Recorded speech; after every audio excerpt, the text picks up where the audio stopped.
welcome to another episode of That Girl. Today I sit down with MinKyung. Ming is from Korea, but she's lived in Qatar for the last few years. She's an entrepreneur and founder of Pida Beauty, one of Qatar's biggest beauty brands. I think you're gonna find this episode a real eye-opener. It's gonna be very informative and so entertaining because Ming is just hilarious. Miss MinKyung, how are you today? I'm very good, thank you. How are you? I'm great. How are you doing? It's my second day out of the quarantine. Driving?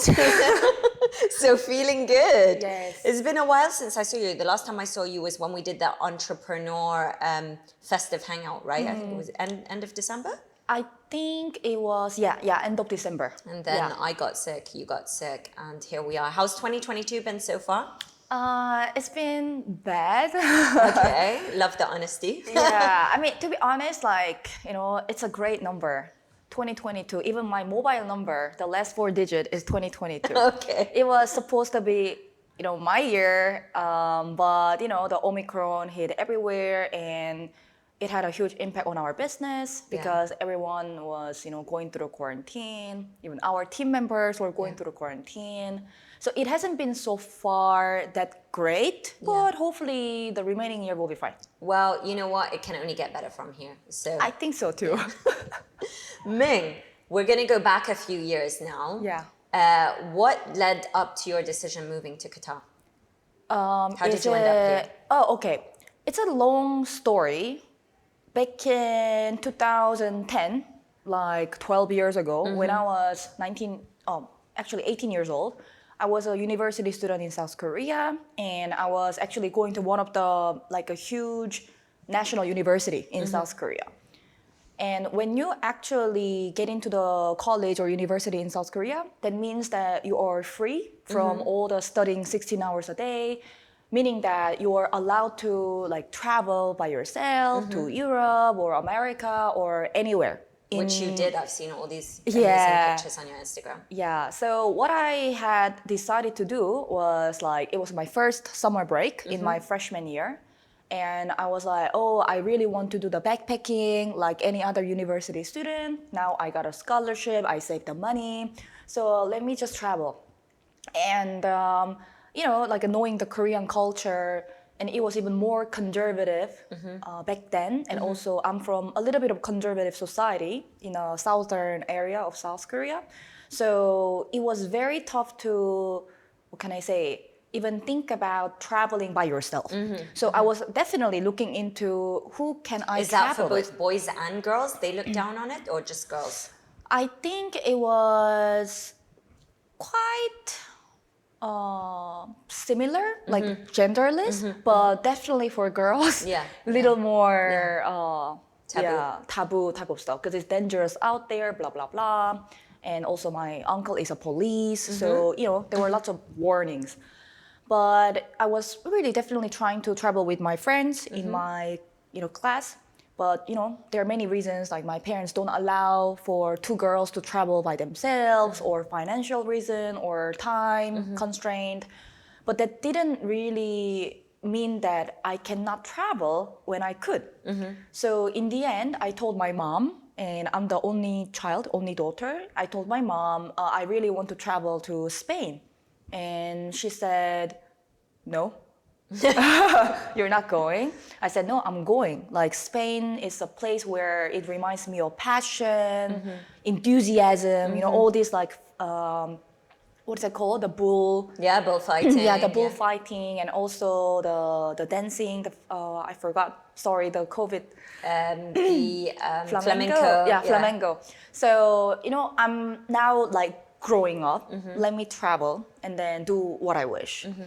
It was a huge fight between me and my mom, but in the end, I won because I was kind of making her feel so bad. Guilty. Yeah, guilty by saying, okay, if I listen to you and be a good daughter, are you sure, you can cope with all the regret I will be going through, all the complaints I will be throwing up on you, throwing on you.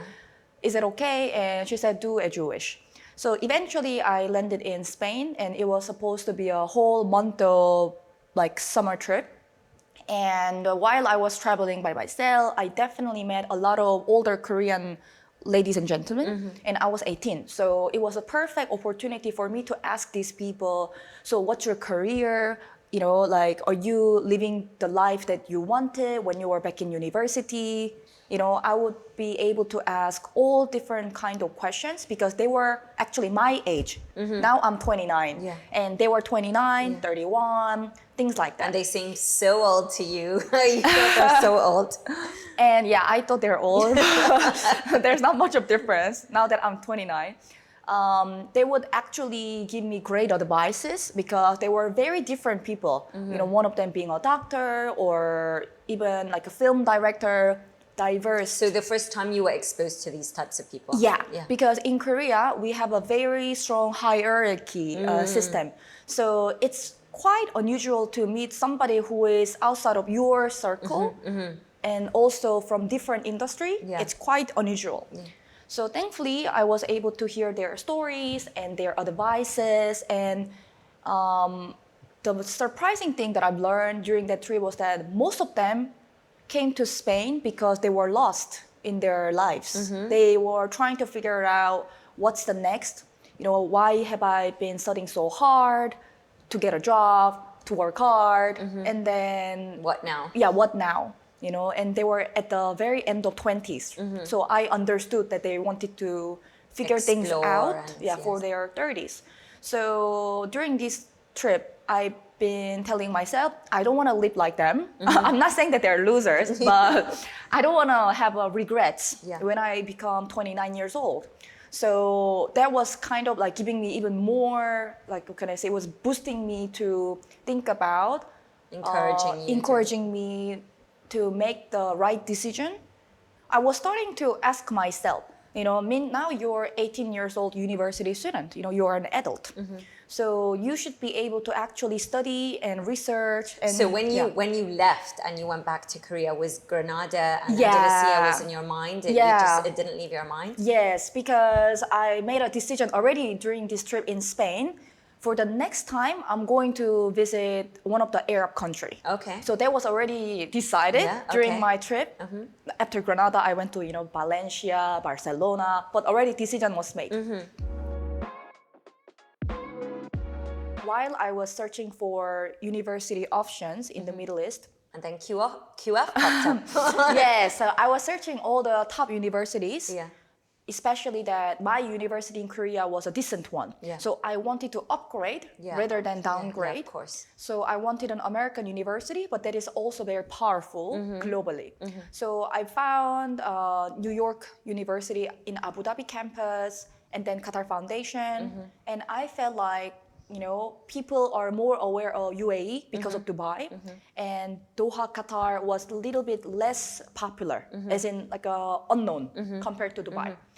So I felt like maybe it's a blue ocean for me. I cannot even speak English at all. So by the time I study there, graduate, you know, the country will be also growing while I'm also growing. So maybe there's a potential, you know, growth. So this is how I made a decision. And I told my mom, I want to drop out of my current Korean university and I want to go to Middle East. And my mom was so angry. Are you crazy? I should have never let you travel alone. Now you're literally, she thought I'm mentally ill. You're crazy. You cannot do this. How did I raise you alone? Blah, blah, blah, blah, blah, blah. You know, over my coffin, you know, typical the moms saying. Drama. Yeah, drama. But I told her again, this is my life and I think I can do a lot more in a new place. I want to experiment my life because, you know, you live only once. I finally convinced her. And this is how I eventually applied for Carnegie Mellon University in Qatar Foundation, since I was studying biology already. And CMU has biological sciences program here. I thought that would be great. I can transfer maybe some credits, you know, the course credits. So this is how it all evolved. So did you have in mind then that you would end up in a scientific kind of career when you chose to study? Actually, back in middle school, this is a sad story, but one of my best friend, or the only best friend, she passed away because of the car accident, and I happened to be next to her. So after that traumatic experience, I really felt so frustrated why doctor couldn't save her. Yeah. So I kind of had a vision, like a goal and dream to be a doctor one day in maybe neuroscience or something. But now I'm not doing anything to do with the medicine, cosmetics, but it kind of pushed me to study biology. And I just carried on continuously since I've started it. Yeah. You know? Yeah. So which year was that? 2012 you got here? I actually took 2012 as a gap year. So I finished my second year in Korea. Yeah. And since I couldn't speak English at all, and in order to apply for American university, you need to take SAT or ACT, TOEFL or IELTS. So I actually registered in a like TOEFL type of like English institute. But I took a gap year to learn English and to prepare the essay and all of these application process as a transfer student. And I also prepare for, like a student loan. How can I get the student loan? Since if you're not a fresh university student, you cannot get a scholarship in this, university policy. So, since it's a huge amount of money, how can I apply and get a maybe like potentially 100% student loan, and it's not coming with loan or scholarship? No, loan. Loan, it's a loan. Yeah, the scholarship was not applicable for my case, who already spent time in the whatever university. Yeah. So this is how I, prepare for that year. And then 2013, I applied and I got accepted, in March. Yeah, March 2013. And then I packed everything and they came here in August for the fall semester. Yeah. So you get here, so that's August of 2013. Yeah. Minimum English. Oh, not even minimum, like non-existent. Okay. And tell me, how did you integrate into society here? Okay, maybe not at the beginning, but once you started picking up your English, and what was that? Like, I mean, we have two extremely different cultures, Korean and Arabic. How did you integrate? Was it a huge shock for you? It was quite difficult in the beginning, especially Qatar was also very conservative compared to the current environment. That's when nobody was wearing colored abaya. It was considered as Arab. So it was very, very tough for me, who was partying in Ibiza with David Guetta in Spain, right? And I guess, I was just in a survival mode as the courses are very demanding. It's so you very threw yourself tough into your studying. Yeah, I literally brought like 2 trousers and like some like hoodies, jumpers, so that I eliminate any sort of distractions. Correct. Yeah. So I eliminated all sorts of distractions so that I focus on actually surviving, passing the courses first. So the first 2 years, I really can remember that I stayed in the university whole time during the Eid, on the weekend, when everyone is traveling or having fun. I'm the one who has to catch up because I record the classes and then I need to listen again until I understand. 5 times. So it was double for you, the input and effort, than all the rest of your classmates. Yeah, especially most of my classmates are educated in English schools. Schools. So it was very tough, but at the same time, I have to have social life in order to also learn English, right? Yeah, of course, the best way. Yeah, so it was very tough balance, but initially I didn't have a social life. I was just like studying, trying to... You were a nerd. I had to be, to pass the course. But professors were very helpful. They're not Korean, they're American. They would actually call me in every week, my advisor. Check on you. Yeah, like, are you like hanging out with friends? This type of question that Korean professor will never ask. Maybe they didn't fail me because they felt so bad for me. I don't know. Miskina. Yeah, probably, She's miskina, so, at least like let her get like C or something. I think, it was a charity case. So after 2 years, I started to be a little bit more comfortable with English. I would say I was able to speak maybe 60 to 70% of how I am right now. So I started to apply for internships, especially as an international student who is not with a family member. Where did you intern? My first ever internship was at KPMG. Nice one. Good. Yeah, in a Great exposure. Yeah, it was very interesting, and I've learned a lot. It was in a management consulting division, and I was the only biological science student during this internship. So of course, in the beginning, out of all these 10 interns, some managers would be not so kind. You know, you are studying biology. Why are you doing here?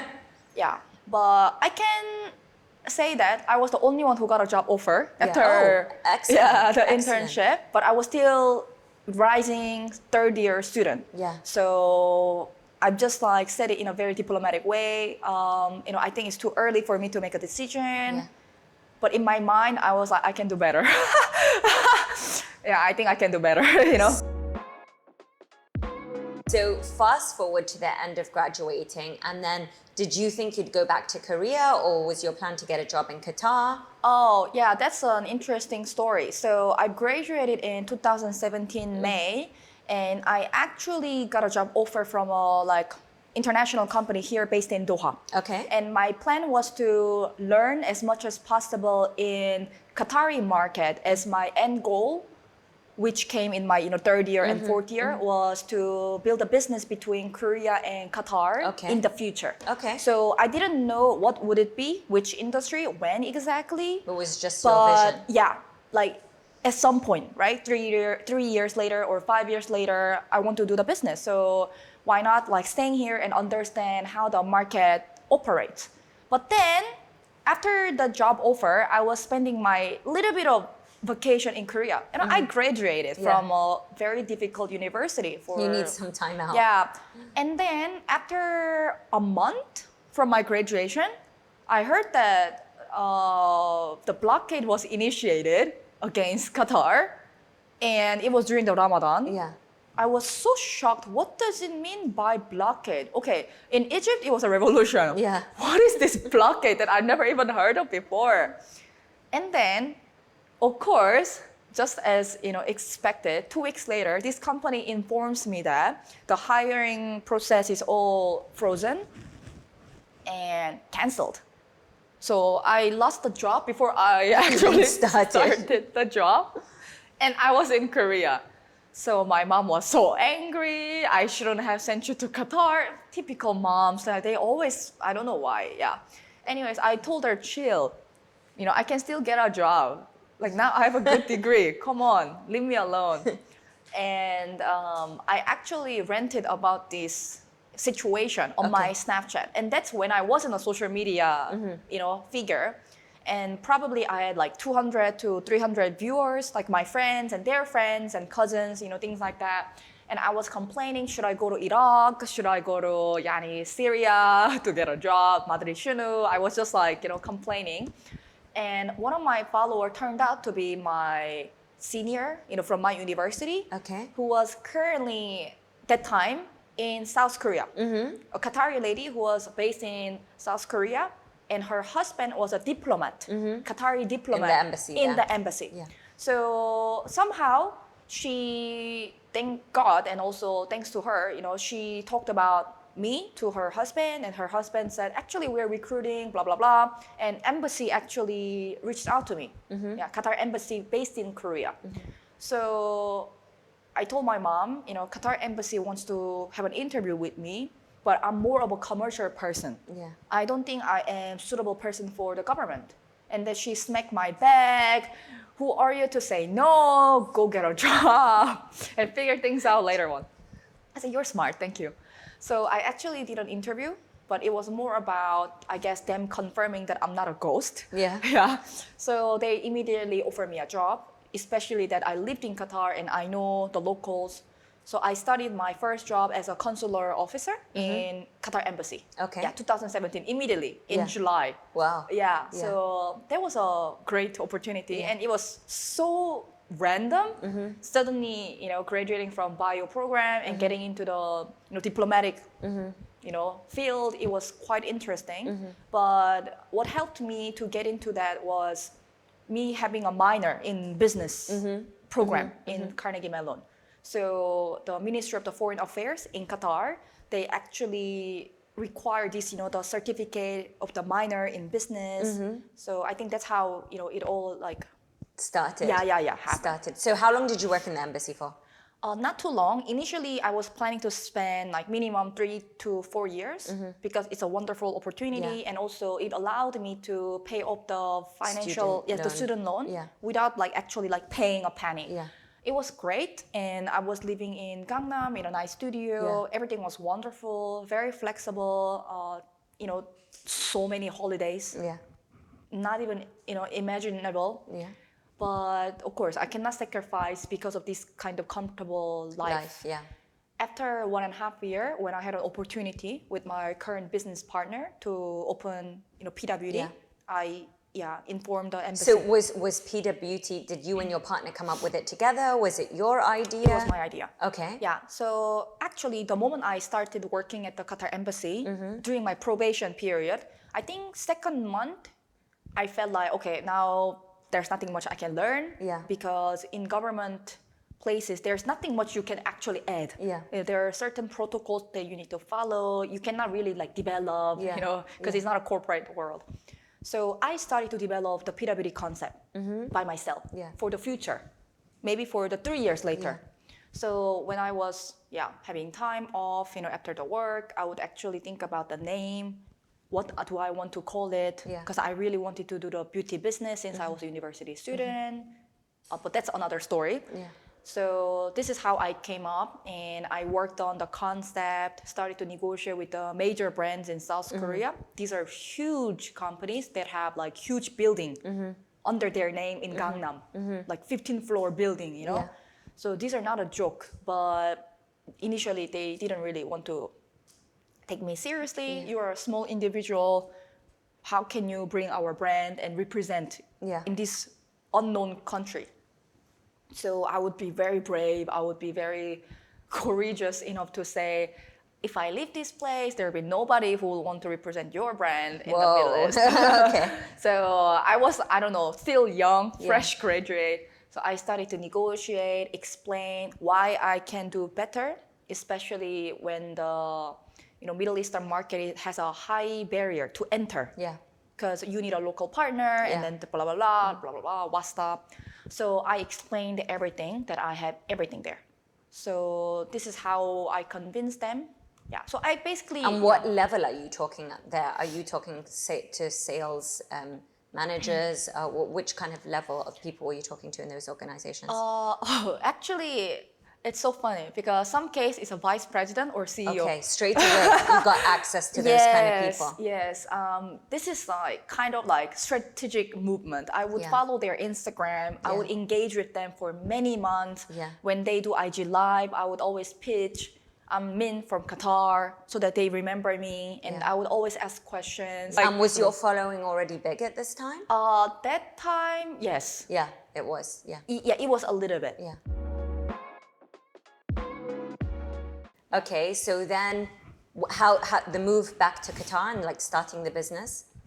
So what happened was that after coming up with the name, branding, and securing all of our, suppliers. So when I moved back here, I think it was 2018, 19, Oh, no. April. Okay, 19. And then end of that year, we launched the brand. Yeah. So when I came here, of course, I need a QID. I need to find a place. I need to get an office. I need to hire. I need to make sure that we have all the storage ready to import. So I was quite busy with logistical, related matters and operations. But man, coach, you already know, the first year was so horrible. And we would, from my understanding, the biggest challenge for you a lot has been employees. HR. Yeah. Yes. Alhamdulillah. What have you learned from then? From 2019 till now, what have you learned? What would your advice be for people when they're hiring for their startup? It's been 2 years. And alhamdulillah now, everything is under control. I have an amazing team. But in the first year, it was really tough because you don't have any history or anything that you have proved to the world, right? So the company was non-existent, it's just a name. of course, the candidate pool is not going to be as quality. Yeah. Because those quality people want to join a quality company. Not only that, the salaries are not going to be similar either. Exactly. Especially when you cannot afford. Yeah. Yeah, it was very tough with basically non-ethical people, which we don't really face as much in Korea because it's a high competitive society where you cannot screw things up. And reputation as well, of course, is very important. And cultural, thing. Doha is a very international place. It was very tough. Yeah. I've learned a huge lesson that if you're a manager, if you're, what can I say, in a position where you're hiring, you need to be very firm, assertive, and forget about being loved by your team. Yeah. Because even if I've tried my best to lead by example, some people will think, anyway, she's doing it. Why would I work hard? All right, let me ask you a question. Would you prefer your employees to respect you or fear you? I would rather go for fear after 2 years of experience. Because the first part, I think I made a mistake. Like, because I wanted them to like me and also respect, I would often spoil them. I've seen that a lot. Yeah, so some people would, like a normal people would appreciate and then actually work hard together as a team. But some people start to think, she needs to buy me more. Yeah. She needs to take me to a hotel more. Yeah. They think that... Well, you're setting the standard, right? With those dinners, with those gifts and everything. I think what's more important, Ming, and people make a mistake, they think if they treat them nice, they'll work hard. But I think what's really important from the beginning, that they understand how to do their jobs, because so many of them don't. And you need to really break it down. And even a job description sometimes is not enough here. I've noticed in the private sector, you literally need to list down what's their daily activities. We want to get stuff done. Exactly. For me, I'm a very simple person. I'm not a person who enjoys this type of gossip, drama, emotional stuff. I just want to get it done. I've been studying mathematics and science all my life. I like to get an answer quickly, logical, and accurate. But the human relationship is something that I never had a in-depth experience before. Because I never actually worked in a huge corporate world and things like that. It was very tough, but it was a good learning lesson for me how to be a great, I'm not sure if I'm still a great or not, but at least great at being assertive, being firm and clear. And also definitely you cannot think like an employee. Yeah, absolutely. Ming, so you know I'm a life and business coach, and I have a lot of people coming to me because entrepreneurship is so cool now, and they want to start their business, and they think it's so easy to just leave their well-paid government job and just go into the business. Okay, there's so many things that they don't see. What would your advice be to someone like that? To be honest, if they're my best friends, that you've done both, if they're really close friends, to me, if they're very dear to me, because what I have gone through was something that I don't recommend other people to go through. It's very often suicidal, It breaks you down. It's insane. Even though I have gone through many difficulties, unlike general, standard. I've come here alone, learned English, everything alone, travel, whatever. This is insane. What I have gone through the past 2 years is... It's all consuming. It's not only consuming, it kills you. The amount of time I wanted to jump out of my tower in the Pearl, regardless of how the business is doing financially well. It has nothing to do with finance. You don't have your inner peace. You're always living anxious, nervous. Today, maybe these two people will resign, and suddenly, People won't get their products. So many other, potential issues. So for my dear friends, I don't really recommend because even though it could be a great teaching journey for them, I don't want them to suffer. But And those, not everybody's cut out for it. Like, you know, maybe you can handle that. Some people, not everyone can. even I cannot handle. Yeah. Even though I am known for having a very strong mentality, I couldn't handle because it was more, what can I say? It was more of like you're alone, Yeah. you know? Let me ask you, so in those tough times, and you know, you just touched on it briefly, we could talk about it more, but just because of time, what kept you going on those days when you wanted to jump off your balcony or when you are having these dark thoughts? What keeps you going? What stops you from just packing up and going back to Korea? I think if it was a K-drama, I should be answering passion, you know? But actually, in reality, it's just that there is a financial involvement and investment done that I cannot just throw it away. And you have to answer to people. Yeah, it's called responsibility. Yeah. And there's an investment made financially, right? If it was intellectual investment, I might have actually ditched everything. It's not worth it. Yeah. But when the money is tied to the products, and when money, you know, is tied to the 2 years of contract for the renting the office, you know, all of these become the reality, you know, like actual responsibility that you need to pay. Yeah. And for my team, like I need to pay the salary, right?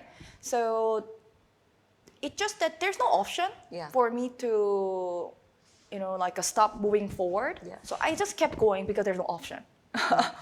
We've talked about this over the last year. I don't know where you're at with this now because I haven't asked you for a while, but what do you do to take care of your peace? How do you protect your peace? How do you take care of your well-being, your mental state? I was really bad until last year.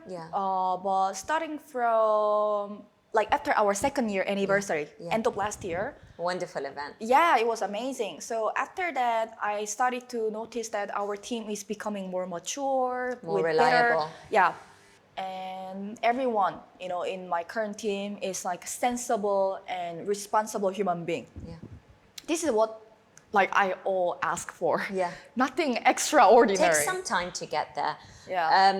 Ming, how do you feel when it seems or may seem that people are doing something similar to you or copying you? How does that make you feel? So when Pida was born and started here in Qatar, I knew, you know, like some of the competitors in the same industry not doing what we are doing. So I felt like it's great, you know, let them do what they do and then we bring something new in the skincare market. But eventually after a year, you know, or so, I noticed that some of the competitors would actually literally copy our strategies, you know, things like that. Like we've been always motivating people to contact us to get a consultation through DM, direct message. And these type of services are something that I came up with to, what can I say? Adjust to the ARB culture, you know, Korean standard customer service to satisfy the needs of like locals. So there are many things, you know, behind the scene that I have prepared and blah, blah, blah. But when I saw like some competitor, I don't want to mention the name, like, you know, they might actually kind of get this type of strategy and implement, maybe because their clients wanted them to do the same as Pida. So you mean maybe their clients were asking for it? Yes. Okay. So I assume that's the case because those clients must have seen what we offer. So I understand the... So does that make you feel good that you were setting the standards in the industry and people want to replicate? That's a good feeling, no? It was a good and also bad because it's good in terms of, you know, the founder of the brand, but it's bad as a person who cares a lot about integrity. So for me, it's all about integrity. And, you know, in American university, the plagiarism is a huge crime. So we are really, really taught in a very strong manner. So when I see other, not just in our industry, like other F&B, when there's a copy paste going on, I really cannot respect those who are... It goes against all of your values that you've been brought up with. I understand. And I would, maybe it's also my personality, but I love to be challenged rather than being copied. You know, when our competitor do something that I never thought of, I literally clap and tell our team, like, you know, that's really cute, that's really nice, they're doing great job. We need to also do good. but doesn't mean that we want to copy any of the, like aspect, right? So I would like to be thriving in a healthy competition rather than, just being copied and it's getting boring. It's getting boring. Yeah, so. Okay, let's talk about the difference in beauty standards, Arab beauty standards and Korean one. I'm not sure. I think generally, like as a human being, it's in our nature. We all want to be beautiful. Of course. Right? Korean beauty standards are more about like keeping it simple. Simply. Like less makeup. Less is more. Yeah, less is more, focusing on the actual organ. Yeah. Our skin is the largest organ of our body. So really taking care of our skin. From the so inside that, and hydrating. Yeah. And I mean, it's also getting here in the Middle East, but for a longer period, it was more about just like applying lots of makeup and hiding the flaws, rather than fixing Embracing the actual, like issues. And it was quite difficult when Pida Beauty just came in. That's why we really focused a lot on the DM for consultation and skincare workshop. Starting from our second month, immediately we were already giving a lecture at the Qatar National Library, which attracted 100 people as an audience. So that's why I always wanted to focus on education, where people can learn for their benefits. And then if you want our guidances, if you don't have your products for this, that, then we can help. So this is our company philosophy. So I think this is where I was upset at like copycat, because we started from a genuine approach. Intention to just what they see is commercial. They're doing great. Yeah. They're making money from this. I will copy that. It's a offense to somebody who create this service for the benefit of the people. And I think all businesses should be about that. Finance and money and profit should be a result of your business, but the intention has to be to provide something of genuine value that is going to make people's lives better. What is the future for where do you want to take Pida? Definitely global expansion. This is one of our main goals for this would year. you start regionally? Regionally, like Middle East, and then eventually maybe also Korea, since I'm from South Korea. I really want to like make this company to be more of a like healthy like lifestyle, like a leading company in the industry. So it's just beyond. It's just like not only for the skincare, like a beyond. Like so everything. Is that the focus for 2022? Yeah, especially I also suffered a lot internally for my own happiness, my inner peace. Everything was sacrificed. So this year, finally, I'm also trying to take yoga classes, and also I started to journaling. I want to really do it for myself so that I don't become a hypocrite. When we are sharing the company philosophy with our Pida babes and our audience. So this year, I really want to focus on health and healthier lifestyle. Amazing. And I'm seeing lots of changes. I see them on social media. I'm trying. Ming, I find you so funny in this very like understated way, like you're not even trying, and it's just so funny. What do you think like made you so popular on social media, and what do you think people were attracted to? Actually, I don't have many followers, but I do have some. I became a micro-influencer because I was funny. So actually, but it's in a very understated way. To be honest, I got all the followers, when I was working in the embassy in Korea, and it was during the National Day, and it was a year of the blockade, right? And when I was organizing the National Day event in Korea, I said like halawala, chi, shalomkum, madrashinu. I was just like wishing them, really like a long last Qatar, chi, cheer up, Madrid. And then my Snapchat blew, And I used to have like 500,000 views every day. I told you, Yeah. I've told you this before. In 2017, I was with a friend in a cafe in Al Hazm Mall. Yeah. And I didn't know you then, but you were sitting in a cafe with a Qatari guy in the same cafe. Oh, that was you? That was What? me. I thought I've told you this story.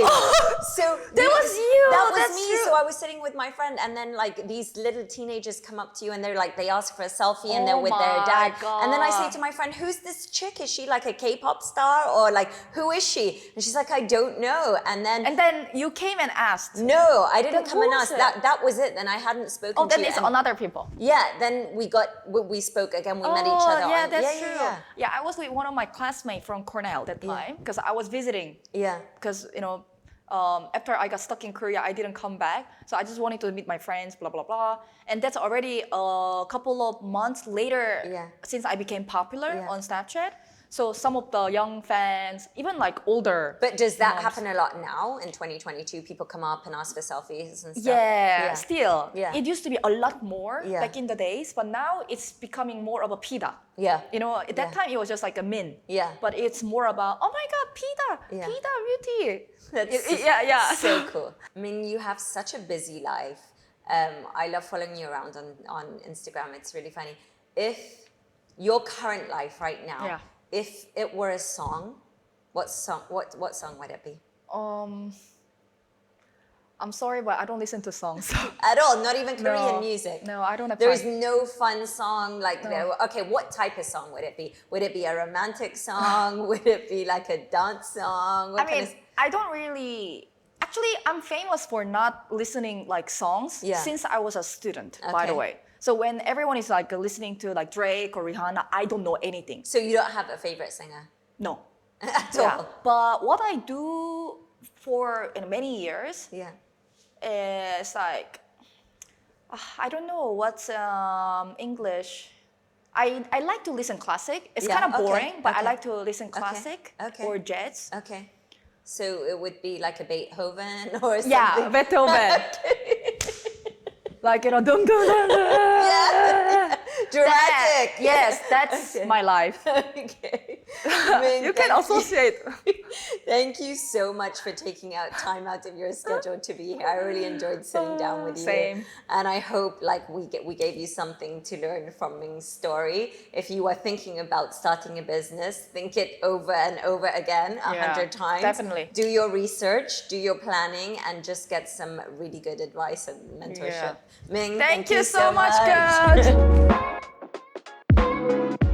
Following your dream isn't always the easiest path, but as we know, a comfort zone is a beautiful place to be, but success doesn't grow there. I hope you learned a lot from Ming, and we'll see you real soon for the next episode of That Girl.